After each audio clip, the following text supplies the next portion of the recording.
Hello dear students. ഈ ക്ലാസ്സിൽ നമ്മൾ ഡിസ്കസ് ചെയ്യുന്നത് സെക്ഷൻ 80യെ കുറിച്ചിട്ടാണ്.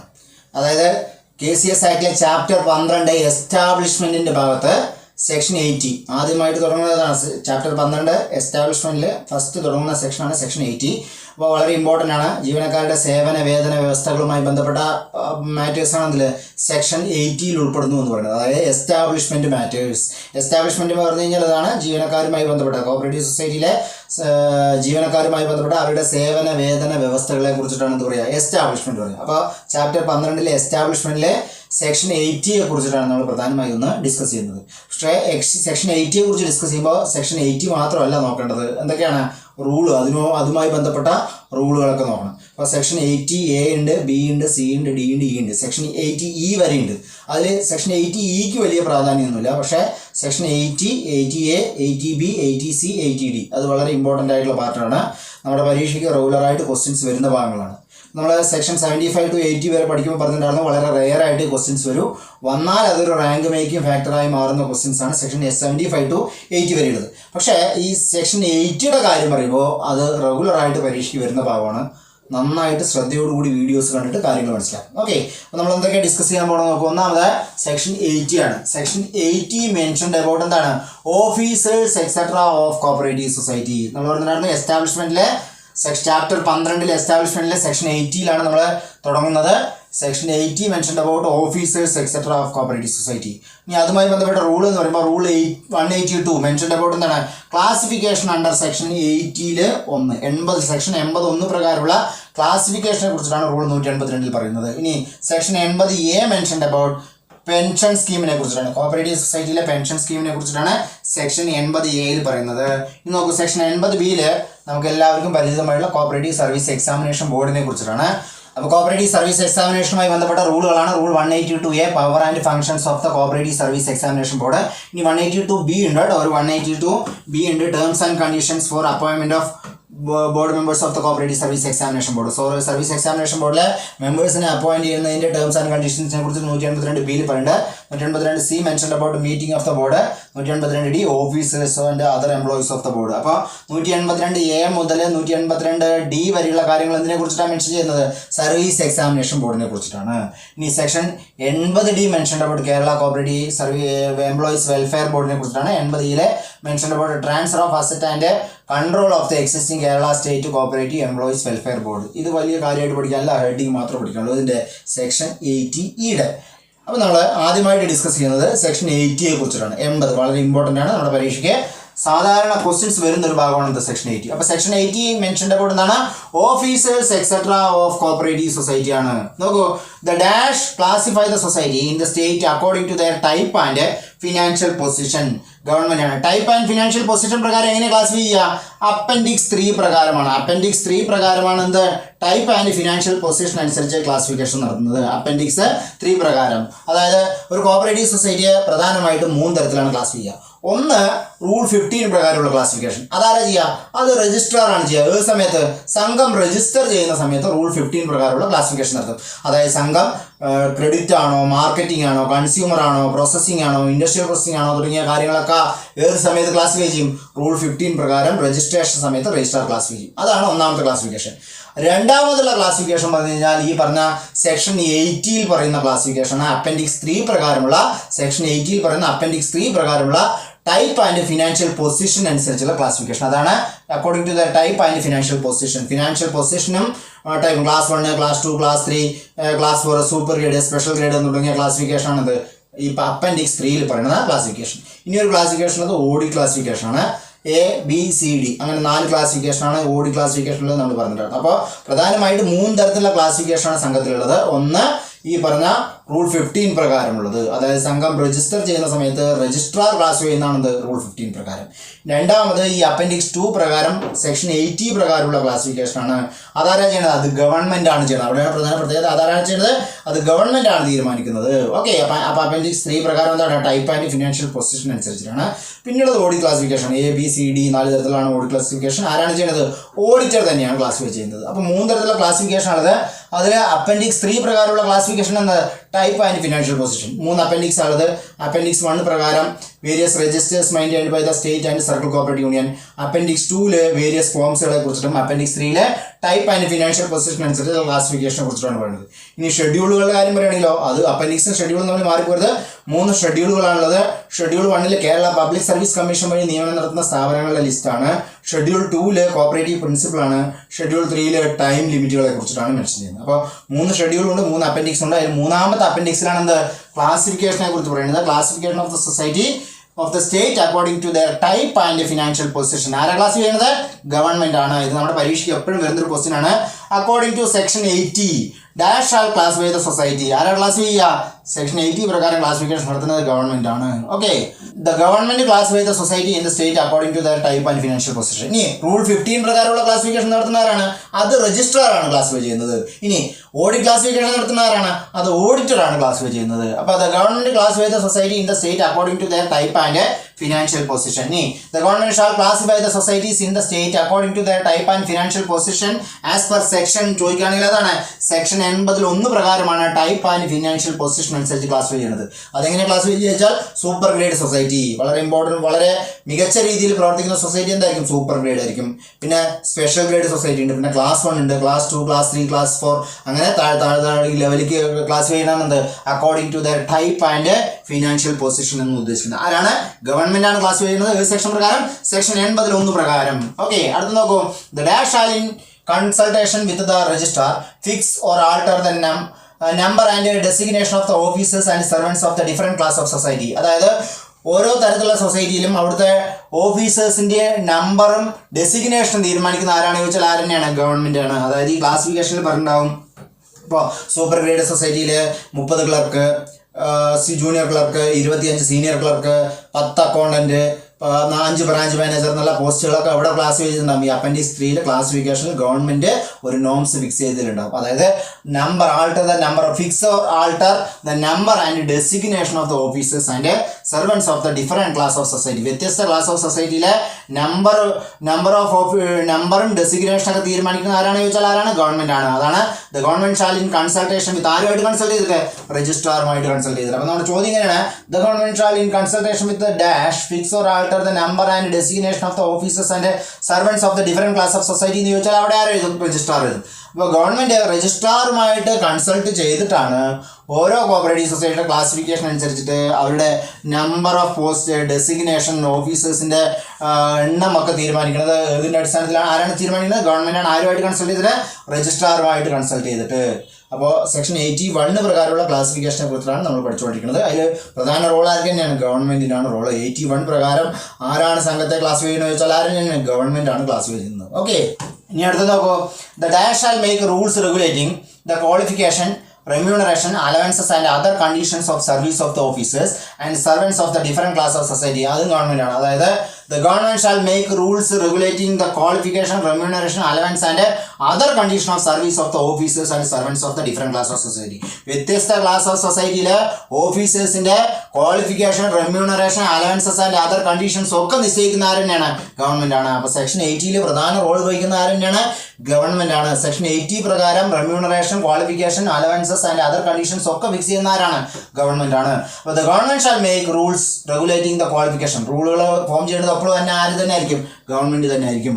Rule regulating the qualification, remuneration, allowances and other conditions of service of the officers and servants of different class of society. വ്യത്യസ്ത class of സൊസൈറ്റിയിലെ ജീവനക്കാരുടെ qualification, remuneration, അലവൻസും മറ്റ് കണ്ടീഷൻസുകളും സംബന്ധിച്ച റൂളുകൾ റെഗുലേറ്റ് ചെയ്യുന്നതൊക്കെ ആരാണ്? ഗവൺമെന്റ് ആണ് തീരുമാനിക്കുന്നത്. ഓക്കെ, അടുത്ത ക്വസ്റ്റ്യൻ നോക്കൂ. All appointment of officers and servants of the society mentioned in the schedule 1 shall made from the select list of candidate furnished by Kerala Public Service Commission. നമ്മൾ പറഞ്ഞിട്ടുണ്ടായിരുന്നു KCS ആക്ടിലെ 3 അപ്പൻഡിക്സും 3 ഷെഡ്യൂളുകളാണുള്ളത്. Appendix 1 നമ്മൾ various registers maintained by the Kerala state cooperative union and circle cooperative union ആണ്. Appendix 2 ഫോംസുകളെ കുറിച്ചിട്ടാണ്, various forms ആണ്. Appendix 3 classification according to the type and financial position പറഞ്ഞു. ഇനി schedule പറഞ്ഞിട്ടുണ്ടായിരുന്നു 3 ഷെഡ്യൂളുകളുള്ളത്. അതിൽ ഒന്നാമത്തെ ഷെഡ്യൂൾ എന്താണ്? കേരള പബ്ലിക് സർവീസ് കമ്മീഷൻ വഴി നിയമനം നടത്തുന്ന സ്ഥാപനങ്ങളുടെ ലിസ്റ്റാണ്. ഷെഡ്യൂൾ 2 7 കോപ്പറേറ്റീവ് പ്രിൻസിപ്പിളാണ്. Voluntary and open membership, democratic member control തുടങ്ങിയ 7 ICAയുടെ അംഗീകരിച്ച അതേ പ്രിൻസിപ്പിളുകളാണ് അതിൽ പെടുത്തിയിരിക്കുന്നത്. KCS ആക്ടിന്റെ ഷെഡ്യൂൾ 2 പെടുത്തിയിരിക്കുന്നത്. ഷെഡ്യൂൾ 3 ടൈം ലിമിറ്റുകളാണ്. കുറേയധികം ടൈം ലിമിറ്റുകളെ കുറിച്ച് പറയുന്നുണ്ട്. പക്ഷേ ഷെഡ്യൂൾ 3 പറയുന്ന എല്ലാ ടൈം ലിമിറ്റുകളുടെയും കാലാവധി എത്ര തന്നെയാണ്? 3 years തന്നെയാണ്. അപ്പോൾ നമ്മൾ ഷെഡ്യൂൾ 3 പ്രകാരം ഒരു ടൈം ലിമിറ്റ് ചോദിച്ചാൽ കണ്ണടച്ച് എഴുതാമെന്താണ്? 3 years. എല്ലാം വേറെ വേറെ വേറെ പഠിക്കേണ്ട കാര്യമില്ല. എല്ലാം എന്താണ്? 3 years ആണ്. അത് നമ്മൾ നേരത്തെ ഡിസ്കസ് ചെയ്തിട്ടുള്ള കാര്യമാണ്. അപ്പോൾ ഈ ഷെഡ്യൂൾ 1 പറയുന്ന സ്ഥാപനങ്ങളുടെ കാൻഡിഡേറ്റിനെ ഏത് ലിസ്റ്റിൽ നിന്ന് അപ്പോയിന്റ് ചെയ്യണമെന്ന് ചോദിച്ചാൽ ആരാണ്? കേരള പബ്ലിക് സർവീസ് കമ്മീഷൻ പുറത്തിറക്കുന്ന ലിസ്റ്റിൽ നിന്നാണ് എന്ത് ചെയ്യുക? അപ്പോയിന്റ്മെന്റ് നടത്തുക. അതാണ് all appointment of officers and servants of the societies mentioned in schedule 1. Schedule 1 mention ചെയ്തിട്ടുള്ള എല്ലാ കോപ്പറേറ്റീവ് സൊസൈറ്റിയും shall be made from the select list of candidate furnished by. ആര് പുറത്തിറക്കുന്ന ലിസ്റ്റ് നിന്നാണ്? കേരള പബ്ലിക് സർവീസ് കമ്മീഷൻ പുറത്തിറക്കുന്ന list നിന്നാണ്. അപ്പോൾ schedule 1 എന്തിനെ കുറിച്ചിട്ടാണ്? കേരള പബ്ലിക് സർവീസ് കമ്മീഷൻ വഴി നിയമനം നടത്തുന്ന സ്ഥാപനങ്ങളുടെ ലിസ്റ്റാണ് ഷെഡ്യൂൾ 1. അടുത്ത ദിവസം നോക്കൂ. From the date of dash the appointment of societies including schedule 1 shall be conducted by PSC. Kerala public service commission ഈ ഷെഡ്യൂൾ 1 പറഞ്ഞിരിക്കുന്ന സ്ഥാപനങ്ങളുടെ പരീക്ഷ നടത്താൻ തുടങ്ങിയത് എന്ന് മുതലാണ് ചോദിച്ചാൽ എന്ന് മുതലാണ്? 25 April 1995.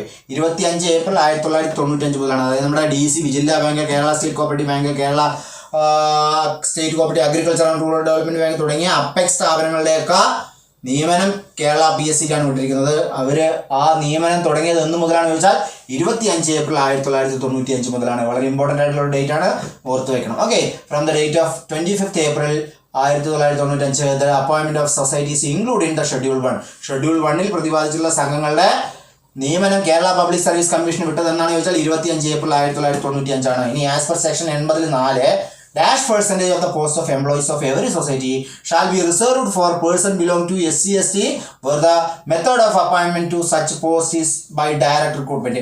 Direct recruitment നടത്തുന്ന പോസ്റ്റുകളിലൊക്കെ ഷെഡ്യൂൾ കാസ്റ്റ്, ഷെഡ്യൂൾ ട്രൈബിന് എത്ര പോസ്റ്റ് സംവരണം ചെയ്തിരിക്കുന്നു വെച്ചാൽ എത്ര ശതമാനമാണ്?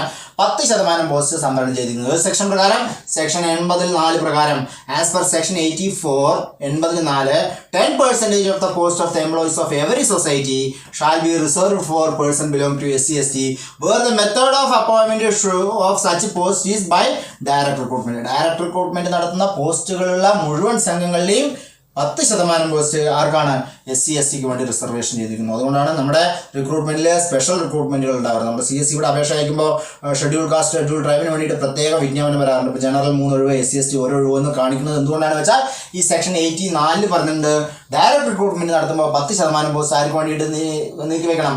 ഷെഡ്യൂൾ കാസ്റ്റ് ട്രൈബിന് വേണ്ടി നീക്കി വെക്കണം. ഇനി as per section 85 dash percentage of the total post of the employees of every society shall be reserve for physically handicapped person having disability for 40% above. 40% കൂടുതൽ ഡിസബിലിറ്റി ഉള്ള ഫിസിക്കലി ഹാൻഡിക്യാപ്ഡിന് എത്ര സീറ്റ് റിസർവ് ചെയ്തിട്ടുണ്ട്? 3 സീറ്റാണ് reserve ചെയ്തിരിക്കുന്നത്. 3%. എത്ര percentage ആണ്? 3%. അതായത് 100-ൽ 3 seat, 3% seat reserve ചെയ്തിട്ടുണ്ട്. അതായത് ടോട്ടൽ നമ്പർ ഓഫ് എംപ്ലോയീസ് 10-ൽ കൂടുതലും 33-ൽ കുറവ് ഇടയ്ക്കുള്ള ആളാണെങ്കിൽ അവിടെ തീർച്ചയായിട്ടും ആരുണ്ടായിരിക്കണം? ഒരു ഹാൻഡിക്യാപ്ഡ് ആയിട്ടുള്ള എംപ്ലോയി ഉണ്ടായിരിക്കണം. ഓക്കെ, അപ്പോൾ 3% പോസ്റ്റാണ് ഹാൻഡിക്യാപ്ഡിന് വേണ്ടിയിട്ട്, ഫിസിക്കലി ഹാൻഡിക്യാപ്ഡിന് വേണ്ടിയിട്ട് നമ്മുടെ കോപ്പറേറ്റീവ് സൊസൈറ്റി റിസർവ് ചെയ്തിരിക്കുന്നത്. ഏത് സെക്ഷൻ പ്രകാരം? സെക്ഷൻ 85 പ്രകാരം. ഇതെല്ലാം നമ്മുടെ പരീക്ഷയ്ക്ക് എപ്പോഴും ചോദിക്കുന്നതാണ്. ഓക്കെ, ഇനി അടുത്ത ക്വസ്റ്റൻ നോക്കൂ. In societies where there more than 10 and less than 33 employees, അതായത് 10-ൽ കൂടുതൽ എംപ്ലോയീസും 33-ൽ കുറവ് എംപ്ലോയീസും ആണെങ്കിൽ including cadre and sanctioned post there shall be reserved a minimum of dash employees belong to physically handicapped person. ഞാൻ പറഞ്ഞത് അതാണ്. 10 പേരിൽ കൂടുതലും 33 പേരിൽ താഴെയുമുള്ള ഒരു സൊസൈറ്റിയിൽ തീർച്ചയായിട്ടും അവിടെ ആരുണ്ടായിരിക്കണം? ഒരു ഫിസിക്കലി ഹാൻഡിക്യാപ്ഡ് ആയിട്ടുള്ള എംപ്ലോയി ഉണ്ടായിരിക്കണം. അതാണ് പറയുന്നത് in societies where there are more than 10 and less than 33 employees including cadre and sanctioned post. Sanctioned post 33-ന് 10-നും 33-നും ഇടയ്ക്കാണെങ്കിലും അവിടുത്തെ ജീവനക്കാരുടെ എണ്ണം 10-നും 33-നും ഇടയ്ക്കാണെങ്കിലും there shall be reserved a minimum of 1 employee belong to the physically handicapped person. Okay, 1 employee ആണ്. Dash shall have the power to fix or alter the minimum and maximum limit of establishment expense of cooperative society including the pay and allowances and other benefit of employees of cooperative society. ഗവൺമെന്റിനാണ് pay and allowance fix ചെയ്യാനുള്ള power. Cooperative സൊസൈറ്റിയുടെ എംപ്ലോയീസിന്റെ pay and allowance fix ചെയ്യാനുള്ള power ആർക്കാണ് ചോദിച്ചാൽ ആർക്കാണ്? ഗവൺമെന്റാണ്. അതാണ് government shall have the power to fix alter the maximum and minimum limit of establishment expenses. Establishment expense പറഞ്ഞാൽ എന്താണ്? നമ്മുടെ കോപ്പറേറ്റീവ് സൊസൈറ്റിയിലെ എക്സ്പെൻസിനെ രണ്ടായിട്ട് തിരിക്കും. Establishment and contingencies. എസ്റ്റാബ്ലിഷ്മെന്റ് പറഞ്ഞാൽ ജീവനക്കാരും അതുമായി ബന്ധപ്പെട്ട ചെലവുകളാണെന്ന് പറയാം. എസ്റ്റാബ്ലിഷ്മെന്റ് ജീവനക്കാർക്ക് ബോണസ് കൊടുത്തു, എസ്റ്റാബ്ലിഷ്മെന്റ് ആണ്. പെൻഷൻ ഫണ്ടിലേക്ക് തുക അടച്ചു, എസ്റ്റാബ്ലിഷ്മെന്റ് ചെലവാണ്. അതായത് ജീവനക്കാരുമായി ബന്ധപ്പെട്ട മുഴുവൻ ചെലവുകളും എസ്റ്റാബ്ലിഷ്മെന്റും. അതല്ലാതെ മറ്റ് ചെലവുകൾ റവന്യൂ എക്സ്പെൻഡിച്ചർ ആയിട്ട് നമ്മൾ അക്കൗണ്ടിൽ പഠിച്ചിട്ടുള്ള റവന്യൂ എക്സ്പെൻഡിച്ചർ ആയിട്ട് വരുന്ന മറ്റ് ചെലവുകളെല്ലാം എന്താണ്? അതെല്ലാം കണ്ടിൻജൻസി എക്സ്പെൻസുകളാണ്. ഇപ്പോൾ ഓഡിറ്റ് ഫീസ് അടച്ചു, ഇലക്ട്രിസിറ്റി ബിൽ അടച്ചു, വാട്ടർ ബിൽ അടച്ചു, ഇതൊക്കെ എന്താണ് കണ്ടിൻജൻസി എക്സ്പെൻസസ് ആണ്. ടാക്സ് അടച്ചു, അതെന്താണ് കണ്ടിൻജൻസി എക്സ്പെൻസ് ആണ്. സ്റ്റേഷനറി ഐറ്റംസ് വാങ്ങി, കണ്ടിൻജൻസി എക്സ്പെൻസ് ആണ്. അപ്പോൾ കോപ്പറേറ്റീവ് സൊസൈറ്റിയിലെ എക്സ്പെൻസിനെ രണ്ടായിട്ട് തിരിക്കും, എസ്റ്റാബ്ലിഷ്മെന്റ് ആൻഡ് കണ്ടിൻജൻസി. എസ്റ്റാബ്ലിഷ്മെന്റ് പറഞ്ഞാൽ ജീവനക്കാരും അതുമായി ബന്ധപ്പെട്ട ചെലവുകളാണെന്ന് പറയുക എസ്റ്റാബ്ലിഷ്മെന്റ് എക്സ്പെൻസ് പറയുക. കണ്ടിൻജൻസി എക്സ്പെൻസ് പറഞ്ഞാൽ എക്സ്പെൻസസ് പറഞ്ഞു കഴിഞ്ഞാൽ ജീവനക്കാർക്കല്ലാതെ മറ്റു ചെലവുകൾക്കാണെന്ന് പറയുക കണ്ടിൻജൻസീസ് എന്ന് പറയുക. ഓക്കെ, അപ്പോൾ dash shall have power to fix alter the maximum and minimum limit of establishment expenses of cooperative society including the pay and allowances other benefit of employees of cooperative society. ഇതൊക്കെ നിശ്ചയിക്കുന്ന ആരാണ്? Government ആണ്. ഈ society run on net loss can give pay and allowances to its employees below the minimum limit fixed by the government. അങ്ങനെ ഒരു provision കൂടി ഉണ്ട്, പക്ഷെ ഇതൊന്നും നടപ്പിൽ വന്നിട്ടില്ല. സൊസൈറ്റി നെറ്റ് ലോസിൽ പ്രവർത്തിക്കുകയാണെങ്കിൽ the society run on net loss. Net loss പറഞ്ഞാൽ അവിടെയാണ് പി ആൻഡ് എൽ അക്കൗണ്ടിലാണ് കാണുക നെറ്റ് ലോസ്. ഓക്കെ, അപ്പോൾ സൊസൈറ്റി നെറ്റ് ലോസിലാണ് പ്രവർത്തിക്കുന്നത് വെച്ചാൽ net loss can give pay and allowances to employees below the minimum limit. Minimum limit താഴെ കൊടുക്കാൻ പാടുള്ളൂ എന്നൊക്കെ ഒരു പ്രൊവിഷൻ ഉണ്ട്. നടപ്പിലായിട്ടൊന്നുമില്ല, പക്ഷെ നമ്മുടെ ആക്ടിൽ അങ്ങനെ ഒരു പ്രൊവിഷൻ ഉണ്ട്. The societies run on net loss can give pay and allowance to its employees below the minimum limit fixed by the government. Government fix ചെയ്യുന്ന ഒരു മിനിമം ലിമിറ്റിൽ താഴെ മാത്രമേ ആർക്ക് ശമ്പളം കൊടുക്കാൻ കഴിയുള്ളൂ, എസ്റ്റാബ്ലിഷ്മെന്റ് എക്സ്പെൻസ് ചെയ്യാൻ കഴിയുള്ളൂ. Society run on net loss. Net ലോസിൽ പ്രവർത്തിക്കുന്ന എംപ്ലോയീസിന് അവരുടെ pay and allowances minimum limit fix ചെയ്യാനുള്ള അധികാരം ആർക്കുണ്ട്? ഗവൺമെന്റിനുണ്ട്. ഓക്കെ, അടുത്ത് നോക്കൂ. A society shall not pay bonus to its employees exceeding the amount and the rate fixed by the registrar from time to time. Government or registrar from time to time. അപ്പോൾ bonus fix ചെയ്യാനുള്ള അധികാരം ചോദിച്ചാൽ ഗവൺമെന്റോ രജിസ്ട്രാറോ സമയാസമയങ്ങളിൽ fix ചെയ്യുന്ന ബോണസിൽ പരിധിയിൽ കൂടുതൽ ഒരിക്കലും എന്ത് ചെയ്യാൻ പാടില്ല, ബോണസ് കൊടുക്കാൻ കഴിയില്ല. ഓക്കെ, എന്താ പറയുന്നത്?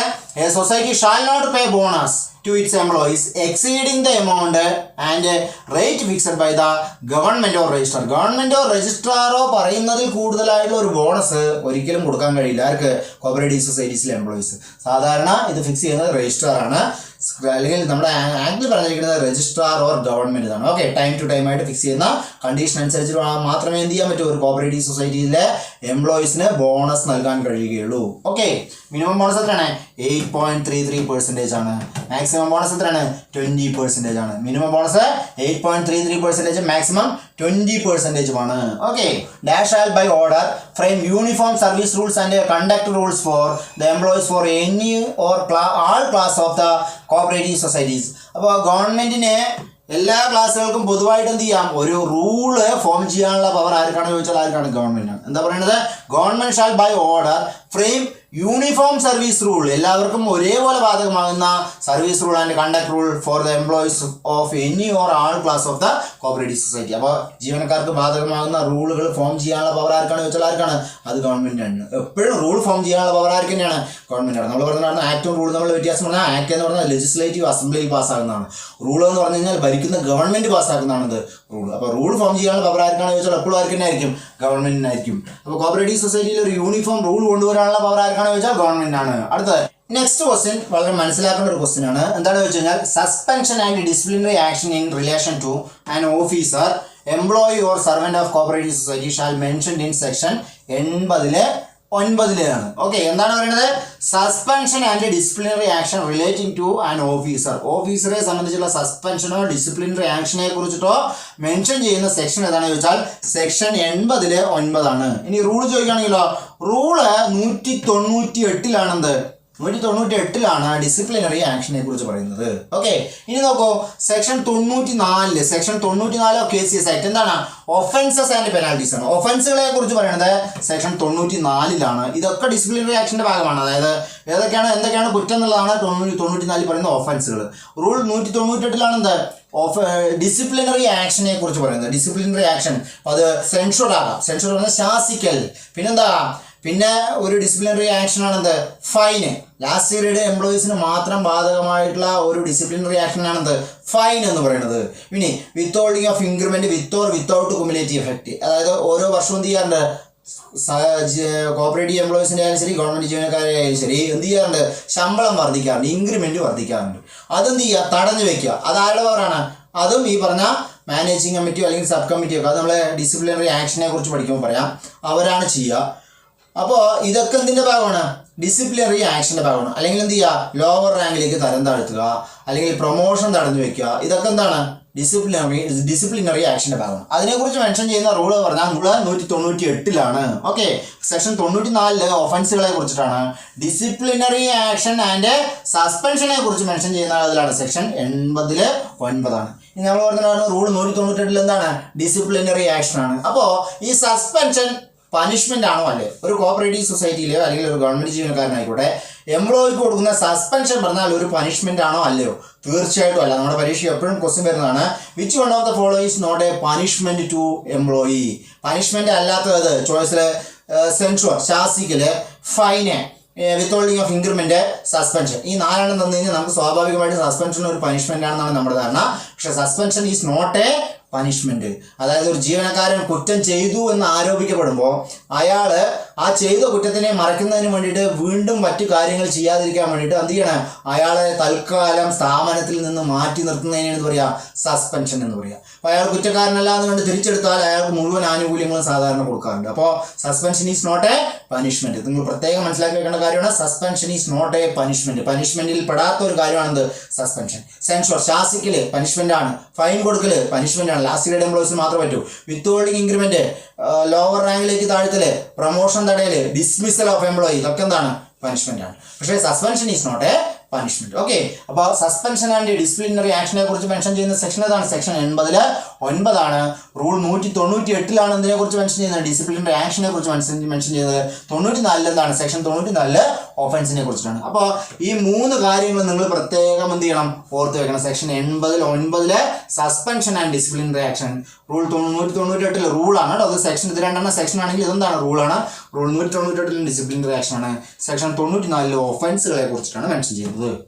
Okay, അപ്പോൾ suspension and disciplinary action in relation to an officer, employee or servants of cooperative society shall be mentioned in section 89.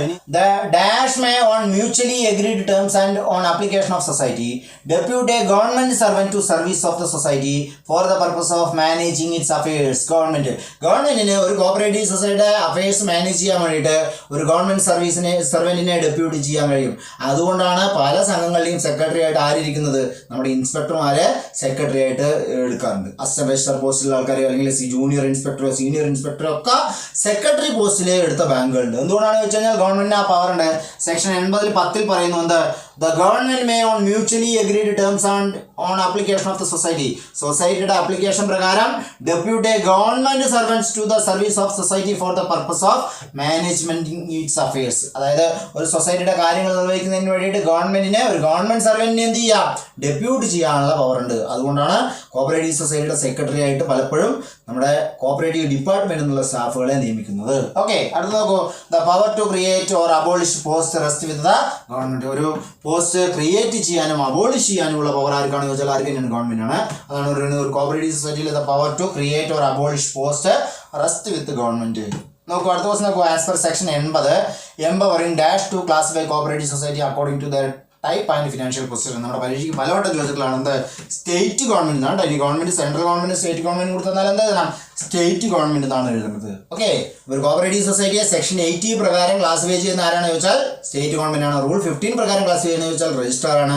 Audit classification നടത്തുന്ന ആരാണെന്ന് ചോദിച്ചാൽ ഓഡിറ്റർ ആണ്. ഇനി ഇതൊരു കാരണവശാലും മാറിപ്പോകരുത്. ഓക്കെ, നമ്മുടെ പരീക്ഷയ്ക്ക് ഈ മൂന്ന് ചോയ്സ് ഉണ്ടാവും. Who classify the cooperative society according to section 80 എന്നാണ് ക്വസ്റ്റ്യൻ വെച്ചാൽ നമ്മൾ എന്ത് എഴുതണം? ഗവൺമെന്റ് എഴുതണം. Who classify the society according to rule 15 എന്ന് ചോദിച്ചാൽ ആര് എഴുതണം? രജിസ്ട്രാർ എഴുതണം. Who classify the society according to audit എന്ന് ചോദിച്ചാൽ എഴുതണം?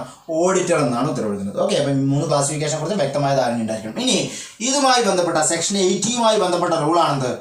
റൂൾ 182. അപ്പോൾ rule 182 mention about classification under section 81 പ്രകാരമുള്ള ക്ലാസിഫിക്കേഷനെ കുറിച്ചിട്ടാണ് ഇതിൽ പറയുന്നത്. റൂൾ 182 പറയുന്നത്. അപ്പോൾ rule 182 mention about classification under section 81. Four the purpose of section 80 the societies in the state shall be classified as per appendix 3. നമ്മൾ നേരത്തെ ഡിസ്കസ് ചെയ്തു. അപ്പൻഡിക്സ് 3 പ്രകാരം എന്ത് ചെയ്യുക? ഒരു cooperative society type and financial position അനുസരിച്ച് ക്ലാസിഫൈ ചെയ്യുന്നത്. അതിലാണ് അപ്പൻഡിക്സ് 3ലാണ് 3 അപ്പൻഡിക്സുകളാണ് ഉള്ളത് എന്ന് പറഞ്ഞു. ഒന്നാമത്തെ അപ്പൻഡിക്സിലെ അപ്പൻഡിക്സ് 1 എന്താണ്? Various registers maintain circle cooperative union and state cooperative union. Appendix 2 various ഫോംസുകളെ കുറിച്ചിട്ടാണ്. Appendix 3 classification of society according to type and financial പൊസിഷനെ കുറിച്ച് പറയുന്നത്. നോക്കൂ, dash shall have the power to classify the society according to section 80 may on their own motion or otherwise after consultation with the registrar revise such classification once in every 3 year. ആ 3 year പ്രത്യേകം നോക്കണം. ഓരോ 3 വർഷം കൂടുമ്പോഴും cooperative സൊസൈറ്റിയെ classify ചെയ്യണം എന്ന് പറയുന്നത് ആർക്കാണ് പറയാനുള്ള പവർ? ഗവൺമെന്റാണ്. അപ്പോൾ സെക്ഷൻ 80 പ്രകാരമുള്ള ക്ലാസിഫിക്കേഷൻ ഗവൺമെന്റ് ആണെന്ന് പറഞ്ഞു. അപ്പോൾ government shall have to power to classify the society according to section 80 may on their own motion, ഒന്നുമില്ലെങ്കിൽ സ്വന്തം തീരുമാന പ്രകാരം, or otherwise after consultation with the registrar, അല്ലെങ്കിൽ രജിസ്ട്രാറുമായി കൺസൾട്ട് ചെയ്തിട്ട് revise such classification once in every 3 year. ഓരോ 3 വർഷത്തിലും എന്ത് ചെയ്യണം? കോപ്പറേറ്റീവ് സൊസൈറ്റികൾ റീക്ലാസിഫൈ ചെയ്തിരിക്കണം. ഓക്കെ, ആരാണ് നിർദ്ദേശിക്കുന്നത്? ഗവൺമെന്റ് ആണ്. ആരുമായിട്ട് കൺസൾട്ട് ചെയ്തിട്ട്? രജിസ്ട്രാറുമായിട്ട് കൺസൾട്ട് ചെയ്തിട്ട്. എത്ര വർഷം കൂടുമ്പോൾ? 3 വർഷം കൂടുമ്പോൾ. അപ്പോൾ ഈ 3 ഭാഗത്തു നിന്നും ചോദ്യം വരാറുണ്ട്. ആരാണ് ക്ലാസിഫൈ ചെയ്യുന്നത് ചോദിച്ചാൽ ഗവൺമെന്റ്. ആരുമായിട്ട് കൺസൾട്ട് ചെയ്തിട്ടാണ് ചോദിച്ചാൽ രജിസ്ട്രാർ. എത്ര വർഷത്തിലൊരിക്കൽ ചോദിച്ചാൽ 3 വർഷത്തിലൊരിക്കലാണ് എന്ത് ചെയ്യേണ്ടത്? സെക്ഷൻ 80 പ്രകാരം ഓരോ സൊസൈറ്റിയും ക്ലാസിഫൈ ചെയ്യേണ്ടത്. ഇനി for the purpose of classification according to section 80 while reckoning the financial position for the purpose of classification of society, position of 12 months average is considered. അതായത് 12 മാസത്തെ ആവറേജ് ഫിനാൻഷ്യൽ പൊസിഷൻ വെച്ചിട്ടാണ് എന്ത് ചെയ്യുക? സൊസൈറ്റിയെ classify ചെയ്യുക. അപ്പോൾ financial position according to financial position പ്രകാരം classify ചെയ്യണമെന്ന് എന്ത്? അപ്പൻഡിക്സ് 3 പറയുന്നത്. അപ്പോൾ ഫിനാൻഷ്യൽ പൊസിഷൻ എങ്ങനെയാണ് കണക്കാക്കുക ചോദിച്ചാൽ എങ്ങനെയാണ്? 12 മാസത്തെ ആവറേജ് ആണ് എടുക്കുക. എങ്ങനെയാണ്? 12 months average of the year. ഇയറിലെ 12 മാസത്തെയും ആവറേജ് ഫിനാൻഷ്യൽ പൊസിഷനാണ് എടുക്കുന്നത്. ഇനി ഓരോ മാസം 7 ദിവസം എടുക്കുകയെന്ന് വെച്ചാൽ each month position based on the last day of the month shall be considered. അപ്പോൾ ഓരോ മാസത്തെയും അവസാന ദിവസത്തെ ഫിനാൻഷ്യൽ പൊസിഷൻ വെച്ച് അങ്ങനെ 12 മാസത്തെ ഫിനാൻഷ്യൽ പൊസിഷൻ എടുത്തിട്ട് അതിൻ്റെ ആവറേജ് വെച്ചിട്ടാണ് എന്ത് ചെയ്യുക? ഒരു സൊസൈറ്റിയെ ക്ലാസിഫിക്കേഷൻ വേണ്ടിയിട്ട് ഒരു ഇന്ന ക്ലാസ്സിൽ പെടുന്ന സൊസൈറ്റി തരംതിരിക്കാൻ വേണ്ടിയിട്ട് ഫിനാൻഷ്യൽ പൊസിഷൻ കണക്കാക്കുക. അപ്പോൾ ഫിനാൻഷ്യൽ പൊസിഷൻ അനുസരിച്ചുള്ള ക്ലാസിഫിക്കേഷൻ അപ്പൻഡിക്സ് 3 പ്രകാരമാണ്. എങ്ങനെയാണ് കണക്കാക്കുക? 12 months average of the year ആണ്. വർഷത്തിലെ 12 മാസം ആവറേജ് വെച്ചിട്ടാണ്. ഇനി ഓരോ ദിവസത്തെയും ഫിനാൻഷ്യൽ പൊസിഷൻ 7 ദിവസത്തെയാണ് എടുക്കുക വെച്ചാൽ മാസത്തിലെ അവസാന ദിവസത്തെയാണ്. ഒരു എക്സാമ്പിൾ പറയുകയാണെങ്കിൽ ഒരു ക്ലാസ് 1 സൂപ്പർ ഗ്രേഡ് ബാങ്കിൻ്റെ വർക്കിംഗ് ക്യാപിറ്റൽ 60 കോടി രൂപയിൽ കൂടുതൽ, 80 കോടി, വർക്കിംഗ് ക്യാപിറ്റൽ 80 കോടി രൂപയിൽ കൂടുതലുണ്ടായിരിക്കണം. ഡെപ്പോസിറ്റ് ആണെങ്കിൽ 60 കോടി കൂടുതലുണ്ടായിരിക്കണം. ലോൺ ആണെങ്കിൽ 50 കോടി രൂപയിൽ കൂടുതലുണ്ടായിരിക്കണം. ഇതാണ് നോംസ്. അപ്പോൾ ഈ 50 കോടി ഉണ്ടോ 60 കോടി ഉണ്ടോ? അപ്പോൾ ഡെപ്പോസിറ്റ് എന്ന് പറഞ്ഞാൽ 60 കോടി രൂപയിൽ കൂടുതലുണ്ടായിരിക്കണം. എങ്ങനെയാണ് ഈ 60 കോടി ഉണ്ടോ നോക്കുക? ഈ 12 മാസത്തെ ആവറേജ് എടുത്തിട്ട് ഈ 12 മാസം ആവറേജ് 60 കോടി വരുന്നുണ്ടോ നോക്കുക. ഇനി ആവറേജ് എടുക്കാൻ 12 മാസത്തെ ആവറേജ് എടുക്കാൻ 12 മാസത്തെ കൂട്ടിയിട്ട് ഡിവൈഡഡ് ബൈ 12 ചെയ്യലാണെന്ത് ആവറേജ് പറയുന്നത്. ടോട്ടൽ ഡിവൈഡഡ് ബൈ നമ്പറാണ് ആവറേജ്. അപ്പോൾ ഈ ടോട്ടൽ എടുക്കാൻ വേണ്ടിയിട്ട് 7 ദിവസത്തെയാണ് എടുത്ത് കൂട്ടുക വെച്ചാൽ ഓരോ മാസത്തെയും അവസാന ദിവസത്തെ എടുത്തിട്ടാണ് എന്ത് ചെയ്യുക? കൂട്ടുക. അപ്പോൾ 12 മാസത്തെയും അവസാന ദിവസത്തെ ഡെപ്പോസിറ്റ് എടുത്തിട്ട് എന്ത് ചെയ്യുന്നു? ടോട്ടൽ കൂട്ടുന്നു. 12 മാസം കൂട്ടി ഡിവൈഡഡ് ബൈ 12 കൊണ്ട് ഹരിക്കുമ്പോൾ 60 കോടി കിട്ടിയാൽ അവർക്ക് എന്തിനുള്ള ക്വാളിഫിക്കേഷൻ ഉണ്ട്? ക്ലാസ് 1 സൂപ്പർ ഗ്രേഡ് ബാങ്കാണുള്ള ക്വാളിഫിക്കേഷൻ ഉണ്ട്. അതേപോലെ തന്നെ വർക്കിംഗ് ക്യാപിറ്റലിൽ 80 കോടി രൂപയിൽ കൂടുതലുണ്ടായിരിക്കണം. ഇനി ലോൺ ഔട്ട്സ്റ്റാൻഡിങ് പറഞ്ഞു കഴിഞ്ഞാൽ 50 കോടി രൂപയിൽ കൂടുതലുണ്ടായിരിക്കണം. എങ്ങനെ ലോൺ കണക്കാക്കുക ചോദിച്ചാൽ എങ്ങനെ തന്നെയാണ്. ഇതുപോലെ 12 മാസം ആവറേജ് വെച്ചിട്ട് തന്നെയാണ് എന്ത് ചെയ്യുക? കണക്കാക്കുക. അപ്പോൾ ഓരോ നോംസ് ഉണ്ട്. ആ നോംസ് കണക്കാക്കുന്നത് എങ്ങനെയാണെന്ന് വെച്ചാൽ 12 മാസം ആവറേജ് വെച്ചിട്ടാണ്. ഏത് ദിവസമാണ് ചോദിച്ചാൽ last day of the month ആണ് കണക്കാക്കുന്നത്. ഓക്കെ, അടുത്ത ക്വസ്റ്റ്യൻ നോക്കൂ. Fee for classification of society according to section 80 from existing class to the next higher class. ഓരോ ക്ലാസ്സിൽ നിന്ന് നെക്സ്റ്റ് ഹയർ ക്ലാസ്സിലേക്ക് ചേഞ്ച് ചെയ്യുമ്പോൾ, അതായത് അപേക്ഷ കൊടുക്കുമ്പോൾ, ക്ലാസിഫിക്കേഷൻ വേണ്ടിയിട്ട് അപേക്ഷ കൊടുക്കുമ്പോൾ, ഈ ഒരു ക്ലാസ്സിൽ നിന്ന് നെക്സ്റ്റ് ക്ലാസ്സിലേക്ക് ചേഞ്ച് ചെയ്യാൻ ക്ലാസിഫിക്കേഷൻ വേണ്ടിയിട്ട് അപേക്ഷ കൊടുക്കുമ്പോൾ അതിൻ്റെ കൂടെ ഫീസ് അടക്കണം. ഏത് രീതിയിലാണ് ഫീസ് അടക്കേണ്ടത് എന്നുള്ളത് ഗവൺമെൻറ് പ്രത്യേകം പറഞ്ഞിട്ടുണ്ട്. എന്താണ്? DCB, PACS, FSS farmer service society, employees cooperative society, housing, labour contract society, PCRDB, urban cooperative bank, other ക്രെഡിറ്റിനൊക്കെ 2000 രൂപ. മറ്റുള്ള ബാക്കിയുള്ള എല്ലാ സൊസൈറ്റിക്കും എത്ര രൂപ? 500 രൂപയാണ്. ഒരു ക്ലാസ്സിൽ നിന്നും നെക്സ്റ്റ് ഹയർ ക്ലാസ്സിലേക്ക് ക്ലാസിഫൈ ചെയ്യുന്നതിന് വേണ്ടി വരുന്ന fees. This amount shall not be refunded to the society. ഇനിയിപ്പോൾ ക്ലാസിഫിക്കേഷൻ അപേക്ഷ റിജക്റ്റ് ചെയ്തു. ഒരു സൊസൈറ്റി സൂപ്പർ ഗ്രേഡിനുള്ള പവർ ഉണ്ടെന്ന് പറഞ്ഞാൽ കൊണ്ടുപോയി കൊടുത്തിട്ട് രജിസ്ട്രാർ നോക്കുമ്പോൾ നോംസ് പാലിച്ചില്ലെങ്കിൽ എന്ത് ചെയ്തു? അപേക്ഷ റിജക്റ്റ് ചെയ്തു. അങ്ങനെ റിജക്റ്റ് ചെയ്താൽ ഒരിക്കലും എന്ത് ചെയ്യില്ല? ഈ പറഞ്ഞ ഫണ്ട് തിരിച്ചു കിട്ടില്ല. ഇനിയിപ്പോൾ അപേക്ഷ കൊടുത്താലും, അതായത് ക്ലാസിഫിക്കേഷൻ അംഗീകരിച്ചു കൊടുത്താലും ക്ലാസിഫിക്കേഷൻ റിജക്ട് ചെയ്താലും ഈ പൈസ ഒരിക്കലും എന്തില്ല റീഫണ്ട് ചെയ്യാറില്ല. ഓക്കെ, അപ്പോൾ ക്ലാസിഫിക്കേഷൻ ഉണ്ട്, ഫീസ് ഉണ്ട്. Fee for classification of society according to section 80 from existing class to next higher class. നിലവിലുള്ള ക്ലാസ്സിൽ നിന്നും ഉയർന്ന ക്ലാസ്സിലേക്ക് പോകാൻ DCV, PSCS, farmer service society, employees cooperative society, housing, labour contract, PCRDB, urban cooperative bank, other credit സൊസൈറ്റീസിനൊക്കെ എത്ര രൂപയാണ്? 2000 രൂപയാണ് ഫീസായിട്ട് അടക്കേണ്ടത്. In the case of other cooperative society, മറ്റ് കോപ്പറേറ്റീവ് സൊസൈറ്റിയുടെ കാര്യത്തിലാണെങ്കിൽ എത്ര രൂപ? 500 രൂപയാണ് ഫീസ് അടക്കേണ്ടത്. This amount shall not be refunded to the society. സൊസൈറ്റിക്ക് ഒരിക്കലും ഈ ഫണ്ട് എന്തില്ല, തിരിച്ചു കൊടുക്കുകയില്ല. ക്ലാസിഫിക്കേഷൻ കിട്ടിയിട്ടില്ല, അതായത് ക്ലാസിഫിക്കേഷൻ അപേക്ഷ റിജക്ട് ചെയ്തുകൊണ്ട് ഒരിക്കലും എന്തില്ല, ഈ അടച്ച പൈസ തിരിച്ചു കൊടുക്കുകയില്ല. അടുത്ത നോക്കൂ, dash shall be the authority competent to appoint employees in a cooperative society. നമ്മുടെ പരീക്ഷയ്ക്ക് ഒരുപാട് തവണ ചോദിച്ചിട്ടുള്ളതാണ്. ആരാണ് കോപ്പറേറ്റീവ് സൊസൈറ്റിയിലെ എംപ്ലോയീസിനെ അപ്പോയിന്റ് ചെയ്യാനുള്ള പവർ? ആർക്കാണ്? കമ്മിറ്റി ഓഫ് ദ സൊസൈറ്റിയാണ്, മാനേജിംഗ് കമ്മിറ്റിക്കാണ്. ഒരിക്കലും CSEBക്ക് എഴുതി വെക്കരുത്. CSEBക്ക് എന്ത് മാത്രമേ ഉള്ളൂ? പരീക്ഷ നടത്തി ലിസ്റ്റ് പ്രസിദ്ധീകരിക്കുക എന്നുള്ള ചുമതല മാത്രമാണ് ആർക്കുള്ളത്? CSEBക്ക് അല്ലെങ്കിൽ PSCക്ക് ഉള്ളത്. ആ ലിസ്റ്റിൽ നിന്ന് നിയമനം നടത്തേണ്ട ഉത്തരവാദിത്വം ആർക്കാണ്? ദ കമ്മിറ്റി ഓഫ് ദ സൊസൈറ്റിക്കാണ്. സൊസൈറ്റിയുടെ കമ്മിറ്റിക്കാണ്, മാനേജിംഗ് കമ്മിറ്റിക്കാണ് ഒരു കോപ്പറേറ്റീവ് സൊസൈറ്റിയിൽ നിയമനം നടത്താനുള്ള അധികാരം. അതേപോലെ തന്നെ നിയമനം നടത്താനുള്ള അധികാരം മാനേജിംഗ് കമ്മിറ്റിക്കാണെങ്കിൽ സൊസൈറ്റിയിൽ പിരിച്ചുവിടാനുള്ളതോ അല്ലെങ്കിൽ സസ്പെൻഡ് ചെയ്യാനുള്ള അധികാരം ആർക്ക് തന്നെയാണ്? അത് മാനേജിംഗ് കമ്മിറ്റിക്ക് തന്നെയാണ്. എടുത്ത ആൾക്കാർക്കാണ് എന്ത് ചെയ്യുക, പിരിച്ചുവിടാനുള്ള അധികാരം. പക്ഷേ സസ്പെൻഷൻ ചെയ്യാൻ വേണ്ടിയിട്ട് ശുപാർശ ചെയ്യാൻ ആർക്ക് പറ്റും? രജിസ്ട്രാർക്ക് പറ്റും. ഇന്ന ആളെ സസ്പെൻഡ് ചെയ്യണം എന്ന് പറഞ്ഞിട്ട് നിർദ്ദേശം കൊടുക്കാൻ മാനേജിംഗ് കമ്മിറ്റിക്ക് നിർദ്ദേശം കൊടുക്കാനുള്ള പവർ രജിസ്ട്രാർക്കുണ്ട്. പക്ഷേ സസ്പെൻഡ് ചെയ്യാനുള്ള പവർ ആർക്കാണുള്ളത്? മാനേജിംഗ് കമ്മിറ്റിക്കാണ്. അതേപോലെ തന്നെ ഒരു മാനേജിംഗ് കമ്മിറ്റിയിൽ അപ്പോയിൻമെന്റ് നടത്താനുള്ള പവർ ആർക്ക് തന്നെയാണ്? മാനേജിംഗ് കമ്മിറ്റിക്ക് തന്നെയാണ്. അപ്പോൾ the committee shall be the authority competent to appoint employees in a cooperative society. Cooperative സൊസൈറ്റീസിൽ എംപ്ലോയിയെ അപ്പോയിന്റ് ചെയ്യാനുള്ള പവർ ആർക്കാണെന്ന് ചോദിച്ചാൽ the committee of the societies ആണ്. അടുത്തത്, in respective of societies covered by section 80(3)(a) of the act, the committee shall appoint the employee from the select list of candidate furnished by Kerala Public Service Commission. 80(3) schedule 1നെ കുറിച്ചിട്ടാണ് ഇതിൽ പറയുന്നത്. 80(3)(a) എന്ന് പറഞ്ഞാലും എന്തിനെ കുറിച്ചിട്ടാണ് mention ചെയ്യുന്നത്? Schedule 1നെ കുറിച്ചിട്ടാണ് mention ചെയ്യുന്നത്. ഷെഡ്യൂൾ 1ലുള്ള കോപ്പറേറ്റീവ് സൊസൈറ്റികളുടെ നിയമനം ആരാണ് നടത്തേണ്ടത്? നിയമനത്തിനുള്ള ലിസ്റ്റ് തയ്യാറാക്കുന്നത്. നിയമനം നടത്തുന്നത് മാനേജിംഗ് കമ്മിറ്റി തന്നെയാണ്. നിയമനത്തിനുള്ള ലിസ്റ്റ് തയ്യാറാക്കേണ്ടതാണ് കേരള പബ്ലിക് സർവീസ് കമ്മീഷനാണ്. അപ്പോൾ ഷെഡ്യൂൾ 1 എന്നോ 80(3)(a) എന്നോ ചോദിച്ചാൽ എന്ത് ചെയ്യണം? കേരള പബ്ലിക് സർവീസ് കമ്മീഷൻ എന്ന് നമ്മൾ ഉത്തരവിടണം. ഓക്കെ, എന്താ പറയുന്നത്? In respective of societies covered by section 80(3)(a) of the act, the committee shall appoint employee from, committee തന്നെയാണ് അപ്പോയിന്റ് കേട്ടോ. ദ കമ്മിറ്റി ഷാൽ അപ്പോയിന്റ്, അവിടെയാണ് പ്രത്യേകത. ആര് തന്നെയാണ് നിയമനം നടത്തുന്നത്? കമ്മിറ്റിയാണ്. The employee from select list of candidate furnished by Kerala public service commission. Kerala public service commission select ചെയ്യുന്ന ലിസ്റ്റ്, പബ്ലിഷ് ചെയ്യുന്ന ലിസ്റ്റിൽ നിന്നും എംപ്ലോയിയെ സെലക്ട് ചെയ്യുന്ന ആരാണ്? മാനേജിംഗ് കമ്മിറ്റിയാണ്. സെക്ഷൻ 80(3)(a) പ്രകാരമാണെങ്കിൽ ആരായിരിക്കും? കേരള പബ്ലിക് സർവീസ് കമ്മീഷൻ ആയിരിക്കും. അതായത് ഷെഡ്യൂൾ 1ൽ പറയുന്ന സ്ഥാപനങ്ങളാണ് ഇത് സെക്ഷൻ 80(3)(a)ലും പറയുന്നത്. Okay, the cooperative examination board, നമ്മുടെ CSEB may collect application fee along with the application at the rate fixed by. അപ്പോൾ നമ്മുടെ ആപ്ലിക്കേഷൻ ഫീസ് ഫിക്സ് ചെയ്യുന്ന ആരാണെന്ന് ചോദിച്ചാൽ ആരാണ്? രജിസ്ട്രാർ ഓഫ് കോപ്പറേറ്റീവ് സൊസൈറ്റിയാണ്. അത് CSEB അല്ല. The cooperative service examination board may collect application fee. നമ്മൾ അപേക്ഷ അയക്കുമ്പോൾ ആദ്യത്തെ ഒരു ബാങ്കിന് 150, പിന്നീടുള്ള ബാങ്കുകൾക്കൊക്കെ 50 ചേർത്ത് അയക്കാറുണ്ട്. ഇത് ഫിക്സ് ചെയ്തിട്ടുള്ള ആരാണ്? രജിസ്ട്രാർ ഓഫ് കോപ്പറേറ്റീവ് സൊസൈറ്റീസ് ആണ്. അപ്പോൾ ഇതിൽ മാറ്റം വരുത്താനുള്ള അധികാരം ആർക്കാണെന്ന് ചോദിച്ചാൽ ആർക്കാണ്? രജിസ്ട്രാർ ഓഫ് കോപ്പറേറ്റീവ് സൊസൈറ്റീസിനാണ്. അതാണ് the cooperative examination board may collect application fee along with the application at the rate fixed by registrar of cooperative society. ഇപ്പം നമ്മൾ എന്താ മെൻഷൻ പഠിച്ചുകൊണ്ടിരിക്കുന്നത്? റൂൾ 182 പറയുന്ന കാര്യങ്ങളാണ് നമ്മൾ പഠിച്ചുകൊണ്ടിരിക്കുന്നത് കേട്ടോ. അപ്പോൾ CSEB വന്നതുകൊണ്ട് സെക്ഷൻ 80(b)ലേക്ക് പോയിന്നോ അല്ലെങ്കിൽ 182(a)യിലോ അല്ലെങ്കിൽ 182(b)ലൊക്കെയാണ് കോപ്പറേറ്റീവ് സർവീസ് എക്സാമിനേഷൻ ബോർഡിനെ കുറിച്ച് പറയുന്നത്. പക്ഷേ 182ലും എന്തിനെ കുറിച്ച് പറയുന്നത്? ഈ പറഞ്ഞ കാര്യങ്ങൾ പറയുന്നത്. അപ്പോൾ നമ്മൾ പഠിച്ചുകൊണ്ടിരിക്കുന്ന റൂൾ അതാണ്. റൂൾ 182 ആണ്.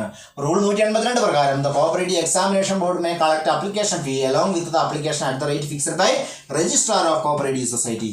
The examination board shall conduct written examination of the candidate and furnish a list of eligible candidates to be interviewed to the committee of the society within a period of 3 months from the date of requisition by the society. Society പരീക്ഷ നടത്താമെന്ന് ആവശ്യപ്പെട്ടിട്ട് 3 മാസത്തിനുള്ളിൽ list publish ചെയ്യണമെന്നാണ് ഇതിൽ പറഞ്ഞിരിക്കുന്നത്. നമ്മുടെ ആക്ടിലും റൂളിലും പറഞ്ഞിരിക്കുന്നത്. Rule 182 വ്യക്തമായിട്ട് പറഞ്ഞിട്ടുണ്ട്. സൊസൈറ്റി റിക്വസ്റ്റ് ചെയ്ത് 3 മാസത്തിനുള്ളിൽ അവർക്ക് ഇൻ്റർവ്യൂ ചെയ്യാൻ പാകത്തിലുള്ള ഒരു ലിസ്റ്റ് ആര് പബ്ലിഷ് ചെയ്ത് കൊടുക്കണം? CSEB പബ്ലിഷ് ചെയ്ത് കൊടുക്കണം. അതുകൊണ്ടാണ് നമ്മുടെ പരീക്ഷ വളരെ വേഗത്തിൽ സാധാരണഗതിയിൽ വരുന്നത്. 3 മാസം കൂടുമ്പോൾ വരുന്നതിൻ്റെ കാരണം എന്തുകൊണ്ടാണ് ചോദിച്ചാൽ ഈ പറഞ്ഞ കാരണം കൊണ്ടാണ്. എന്ത്? 3 months from the date of requisition by the society. Society ആവശ്യപ്പെട്ടിട്ട് 3 മാസത്തിനുള്ളിൽ അവർക്ക് ആവശ്യമായ ഇൻ്റർവ്യൂ ചെയ്യാൻ പാകത്തിലുള്ള ലിസ്റ്റ് തയ്യാറാക്കി കൊടുക്കേണ്ട ഉത്തരവാദിത്വം ആർക്കാണ്? എക്സാമിനേഷൻ ബോർഡിനാണ്. ഇൻ്റർവ്യൂ ചെയ്യേണ്ടത് ആരാണ്?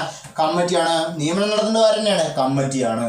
ഓക്കെ, എന്തായിരുന്നു ക്വസ്റ്റ്യൻ ഒരിക്കൽ കൂടി നോക്കൂ. The examination board shall conduct written examination of the കാൻഡിഡേറ്റിന്റെ റിട്ടേൺ എക്സാമിനേഷൻ നടത്തിയിട്ട് അതിന്റെ furnish list of eligible candidate. എന്നിട്ട് എന്ത് ചെയ്യണം?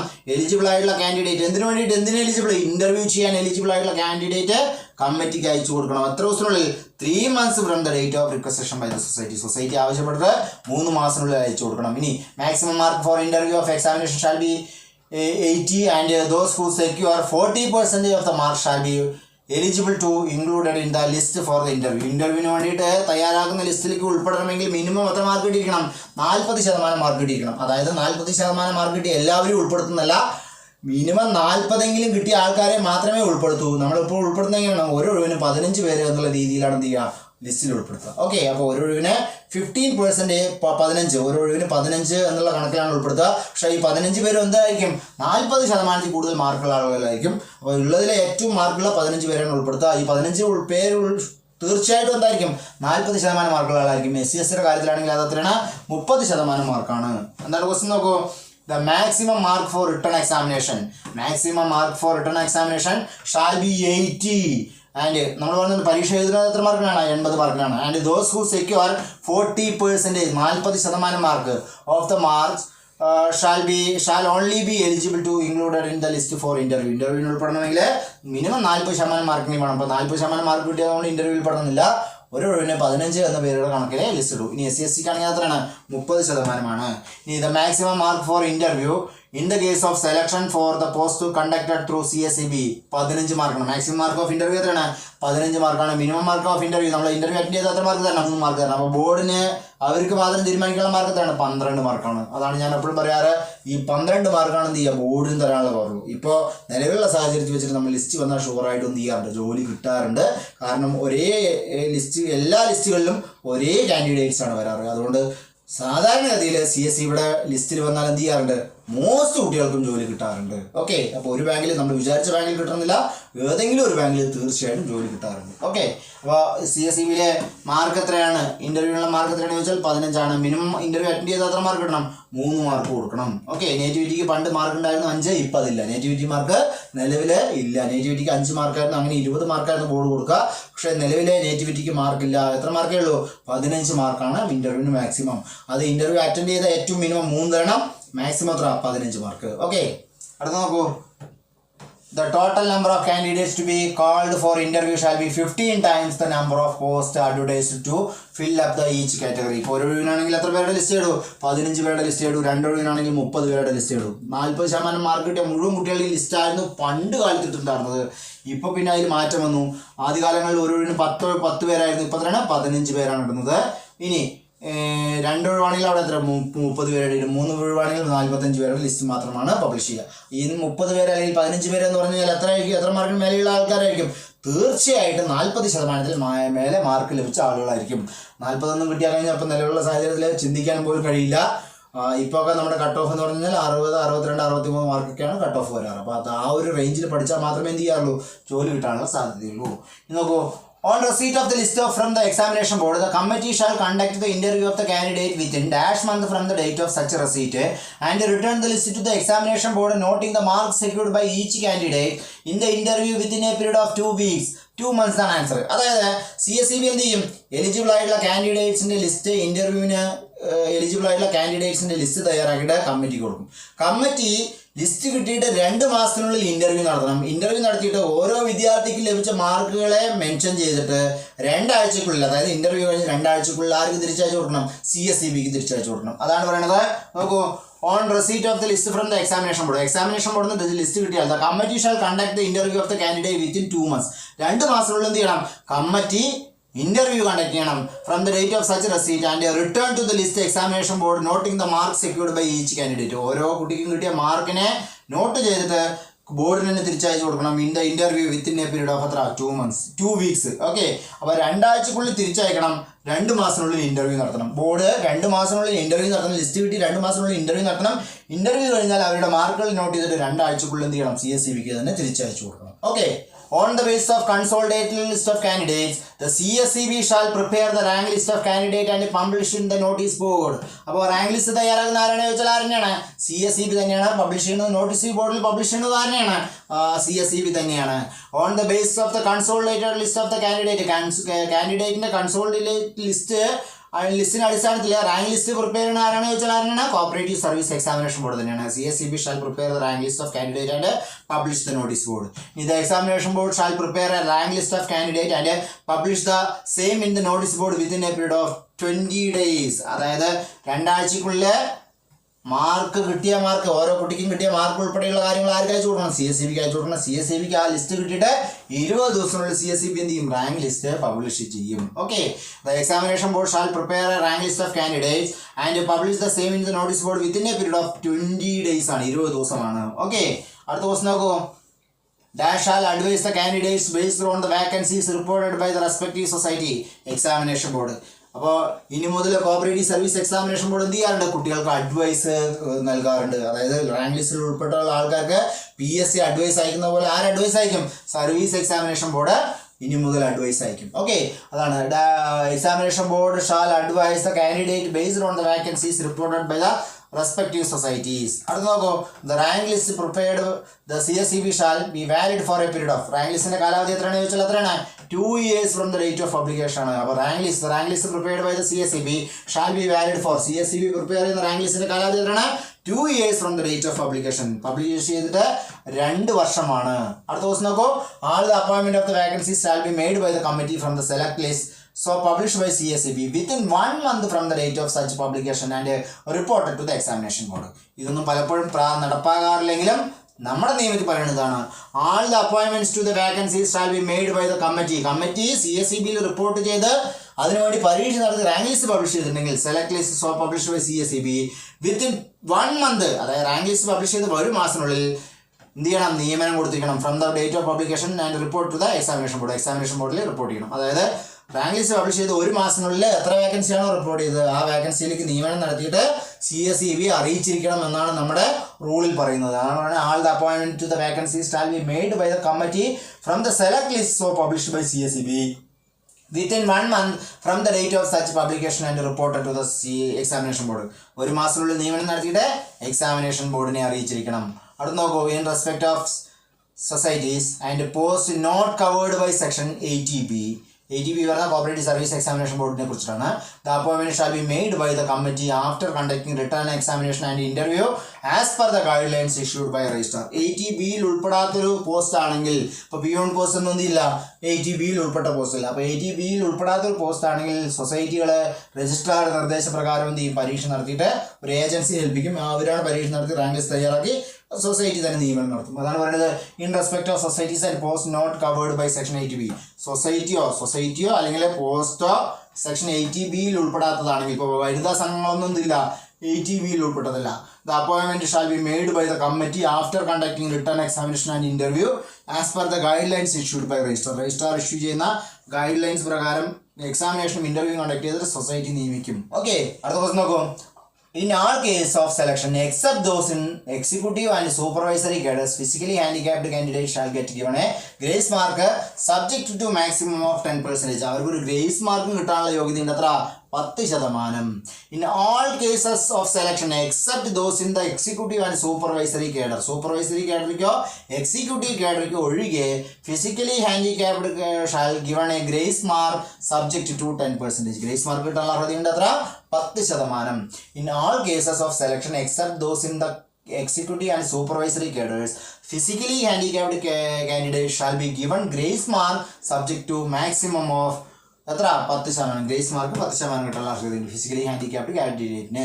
അടുത്ത് നോക്കൂ. Officer of the cooperative society are not public servant but officers and servants of cooperative societies are public servants for the purpose of prevention of corruption act. അതായത് cooperative സൊസൈറ്റിയുടെ employee എന്ന് പറഞ്ഞാൽ ഒരിക്കലും ഒരു പബ്ലിക് സർവൻ്റ് അല്ല. പക്ഷേ prevention of corruption ആക്ടിൻ്റെ പരിധിയിൽ വരുമ്പോൾ, അതായത് അഴിമതി തടയുക എന്നുള്ളൊരു കൺസെപ്റ്റിലേക്ക് വരുമ്പോൾ കോപ്പറേറ്റീവ് സൊസൈറ്റിയുടെ എംപ്ലോയീസിനെ എന്തായിട്ട് കണക്കാക്കും? ഒരു പബ്ലിക് സർവീസ് സർവൻ്റ് ആയിട്ട് കണക്കാക്കും. അതാണ് പറയുന്നത്. Officer of the cooperative societies are not public servants but officers and servants of cooperative societies are public servants for the purpose of എന്തിനു വേണ്ടിയിട്ട് മാത്രം? Prevention of corruption act. Corruption. Okay, corruption അതായത് അഴിമതിയുമായി ബന്ധപ്പെട്ട കാര്യങ്ങൾ വരികയാണെങ്കിൽ അവിടെ എന്താണ്? ഈ പറഞ്ഞ കോപ്പറേറ്റീവ് സൊസൈറ്റിയുടെ എംപ്ലോയീസിനെ എന്തായിട്ട് കണക്കാക്കും? ഈ പറഞ്ഞ പബ്ലിക് സർവൻ്റ് ആയിട്ട് കണക്കാക്കും. ഓക്കെ. ഇനി section 80A mention about pension സ്കീമാണ്. അത് നമ്മൾ നെക്സ്റ്റ് ക്ലാസ്സിൽ ഡിസ്കസ് ചെയ്തതാണ്. Section 80A. അപ്പോൾ നമ്മൾ ഇന്ന് ഡിസ്കസ് ചെയ്ത സെക്ഷൻ 80യും റൂൾ 182 ആണ്. വളരെ വ്യക്തമായിട്ട് കണ്ട് മനസ്സിലാക്കുക. Okay, thank you.